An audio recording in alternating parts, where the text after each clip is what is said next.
మొన్న ఏదో నేను మాట్లాడితే మీరు అన్ని ట్రోల్ చేశారు. మేము అవును తండ్రినైనా అడుగుతాం. ఆయన తండ్రి లాంటి వాడు చంద్రబాబు నాయుడు. నేను కాంగ్రెస్ వాదిగానే చెబుతున్నా. అడుగుతాం మేము, అయ్యా మా ఫ్లాట్లు చేసి పెట్టండి, మాకు డెవలప్ చేసి పెట్టండి, మేము 11 ఏళ్ళ నాడు ఇచ్చామని అడిగాము. తప్పేంటి?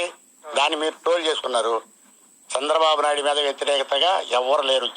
పవన్ కళ్యాణ్ మీద కానీ చంద్రబాబు నాయుడు మీద కానీ వ్యతిరేకత అనేది లేదు.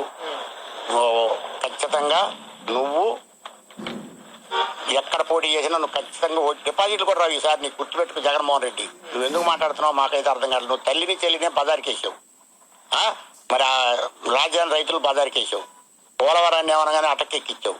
నువ్వు ఒక్క డెవలప్ పైన ఒకటి చేసావా? ఇవాళ చంద్రబాబు నాయుడు ఎందుకు చేయాలి? గ్యాస్ బండ్లు ఇస్తున్నాడు, 4,000 రూపాయలు పింఛన్ ఇస్తున్నాడు, మరి అమ్మఒడి ఇచ్చాడు, మరి రేపు మాపు ఆగస్టుకి ఫ్రీ బస్ ఇస్తాడు, మరి రైతు భరోసా కూడా ఇస్తున్నాడు. ఇంకా అది చేయింది ఎక్కడక్కడ ఆయన చేస్తాడు నిదానంగా. నువ్వేమో అప్పులు కుప్ప చేసిపోయావు. 10 లక్షలు